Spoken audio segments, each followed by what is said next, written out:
Some Whitley County parents taken to jail after police say their children were living in filth. The death toll from the historic flooding in South Carolina continues to climb. We're tracking the situation. It's something many parents do, but health officials say it's too dangerous. Hear their warning about sharing a bed with your child. Tracking, alerting, protecting. This is WKYT News at 5.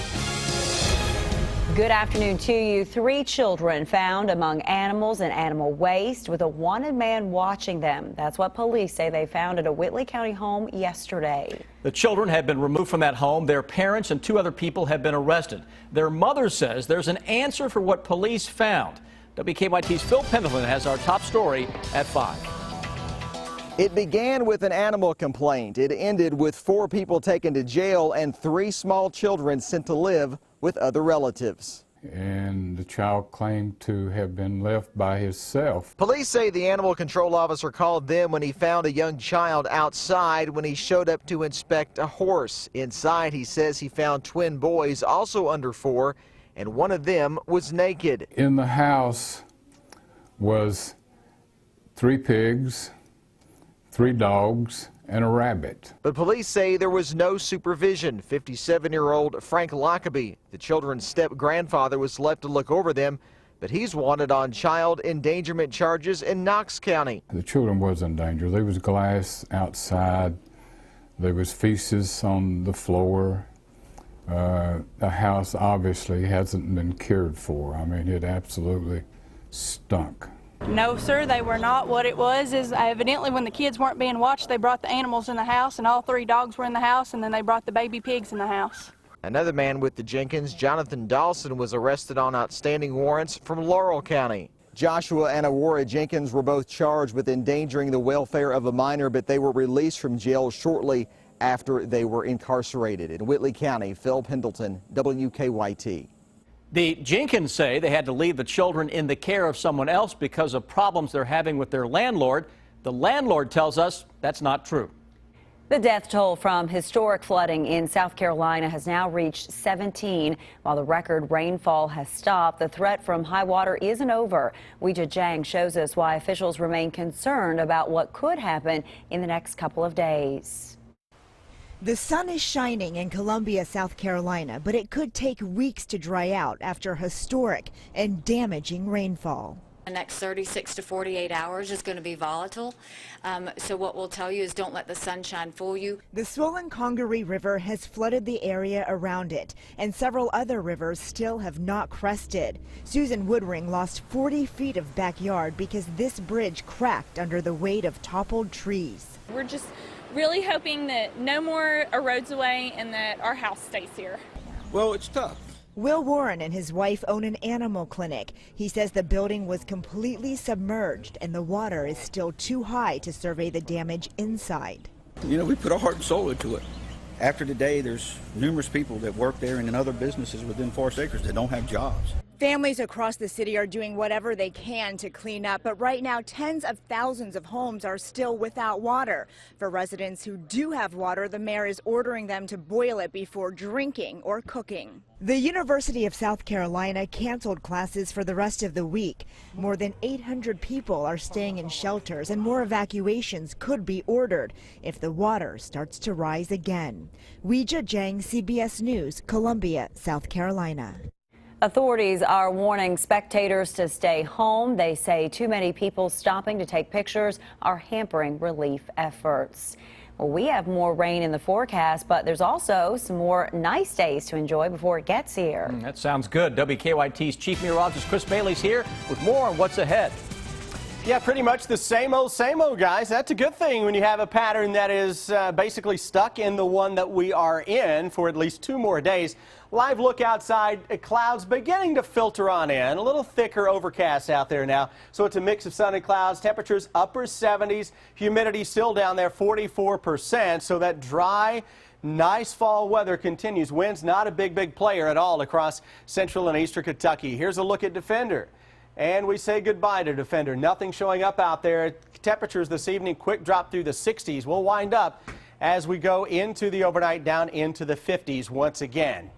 Focus of the forecast. Beautiful weather for a few more days. Then we track a cold front into town. We'll show you what that front brings with it and exactly when it arrives. Some new numbers to share with you guys, but I could back here a little under 10 minutes.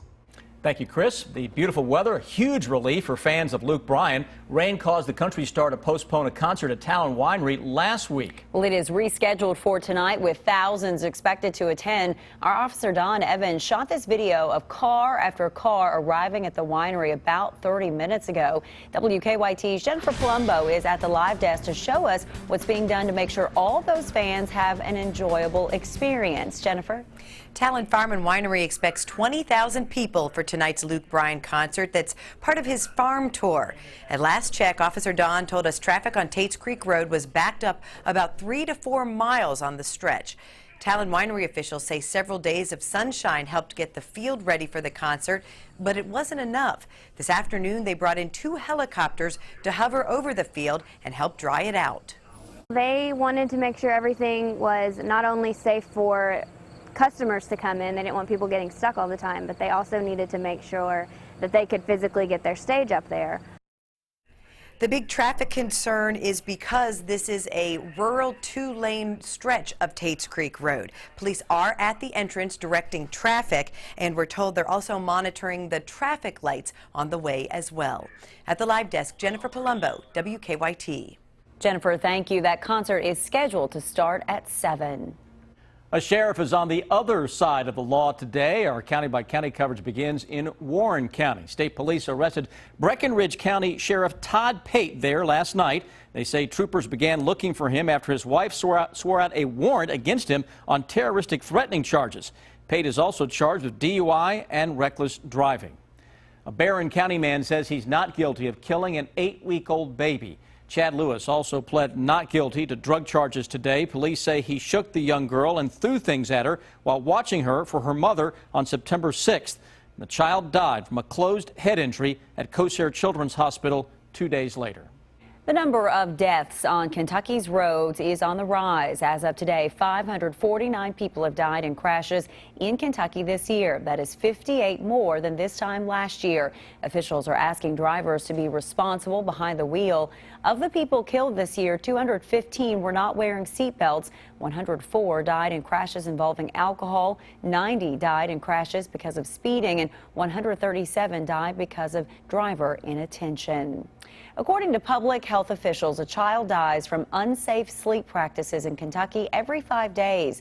This month is Safe Sleep Awareness Month, and officials want to drop that number to 0. WKYT's Sam Smith shows us one of the most common mistakes parents make in a story that's new at 5. We've all seen those pictures. You go through your photo albums, you look on Facebook or Twitter, you see the picture of the parent laying on the couch or in the bed with the child next to them or on their chest. It's cute, but that's just simply just not safe at all for the child. Kevin Hall with the Lexington-Fayette County Health Department is talking about a campaign launching this month throughout the Commonwealth, reminding parents, don't go to sleep with your kid, put them in the crib. But before you know it, the parent could fall asleep and then the child could roll over under the parent. There are many different things that could happen. It's a story that hits close to home for Dwayne Ellison. His son Finley died from sudden infant death syndrome in 2013. He was 3 months old. It's just not worth the risk. The one time that something went wrong is something you never want to wake up to. I think it's a human nature that, we're bulletproof and that's going to be somebody else's problem, somebody else's issue until it happens to us, until it happens to somebody we know, and then it becomes real. Ellison is moving forward with life. He started a race in memory of his son to spread awareness of safe sleep, called the Finley 5K. 2,500 infants are dying each year. 6 to 10 are going to die today, which is something, until I can't say that, we're not going to stop trying. In Georgetown, Sam Smith, WKYT. Unsafe sleeping practices is one of the leading causes of infant death in Kentucky. Here's a look at the most viewed stories on our website right now. People want to know more about our exclusive report on a steel structure going up along Tates Creek Road, a threat investigation on the EKU campus, and a woman hit and killed near the Kroger in Richmond. You can find these stories and more on WKYT.com. A community college campus went into lockdown this morning because of a gun scare. Police say a 17-year-old pulled a gun on a student outside a building at Community College of Philadelphia. They say the encounter wasn't random and the pair had a history. Students and staff sheltered in place until police determined the campus was safe. The search for survivors of that sunken cargo ship went into its 5th day today. The NTSB arrived today to figure out exactly why the ship sank. It happened off the Bahamas during Hurricane Joaquin last week. The ship had 33 crew members on board. The Coast Guard is still calling the search a rescue mission. We have survival factors as a major part of our investigation, and we'll find that out, and we'll have more information on scene. The NTSB will be looking for the ship's voice recorder as part of their investigation. The top U.S. commander in Afghanistan has admitted the U.S. airstrike on a hospital was a mistake. The attack last weekend killed 22 people. General John Campbell testified about what happened during a hearing before a Senate committee today. Doctors Without Borders runs the hospital. They call what happened a war crime. To attack a full functioning hospital is a severe violation of international humanitarian law and is completely unacceptable. Doctors Without Borders is calling for an independent investigation of the airstrike, claiming the inquiries being carried out by the U.S., NATO, and the Afghans are too biased. This coming winter might be a little easier on your wallet. The U.S. Energy Department's annual prediction calls for lower energy costs than the past 2 winters. Those using propane or heating oil will see the biggest savings. Propane homes will spend $322 less, while those using heating oil will spend $459 less. Tennessee's Wildlife Resources Agency is investigating a reported mountain lion sighting near the Kentucky border. A trail camera caught a glimpse of a mountain lion in Bryan County, which is about 8 miles west of Nashville. No other evidence of a mountain lion has been found. Biologists say the animal is likely a young male in search of new territory. A Michigan woman's bad night at work quickly changed when she realized she won the lottery. Julie Leach won last Wednesday's Powerball drawing worth $310 million. She'd gone to McDonald's for lunch during her overnight shift, only to find out she had the winning ticket in her hand. She says she went right back to work and quit. Leach plans to share the money with her 3 children and 11 grandchildren. We've always talked around campfires and stuff, and so if we ever won the lottery, we wanted to buy a bunch of land and build all of our kids a home and basically have our own little community. She can do that now. Leach regularly buys about $20 in lottery tickets and usually buys extra when the jackpot becomes really large. It is time now for Better Living, health, education, and consumer news that impacts your life. Second only to buying a home, paying for college is likely the most significant investment you'll make. But are you getting all the right information up front? Alex Miller shows us the details you might be missing and what one lawmaker wants to do about it. How much did you really know about your college before you picked it? Did you realize costs could go up? Did you know what your chances of getting a job after graduation were? Well, one senator says the Obama administration needs to make this information a little easier to find. The rising cost of college and years later student debt is an issue Congress is constantly battling. But Senator Mark Warner says one way to help students and their parents save money is just simply to give them more information. He wants to create a scorecard of sorts. It would let prospective students know important information like their chance of graduating in 4 years, average debt, and chances of getting a job after school.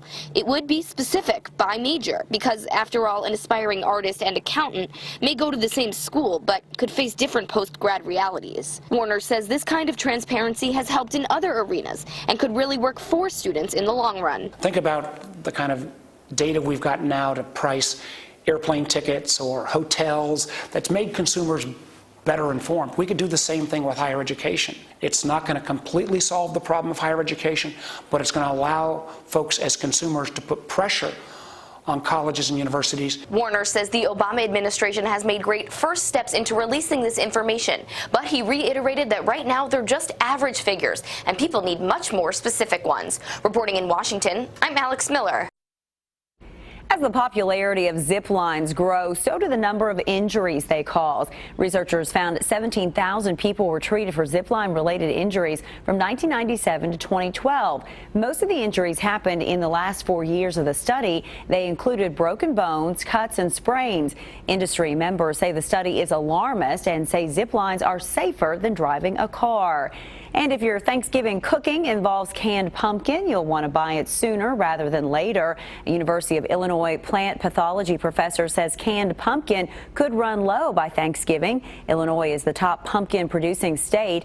Canned pumpkin maker Libby says crops in Illinois appear to be less than anticipated this year. Farmers blame record rainfall in June for washing out crops.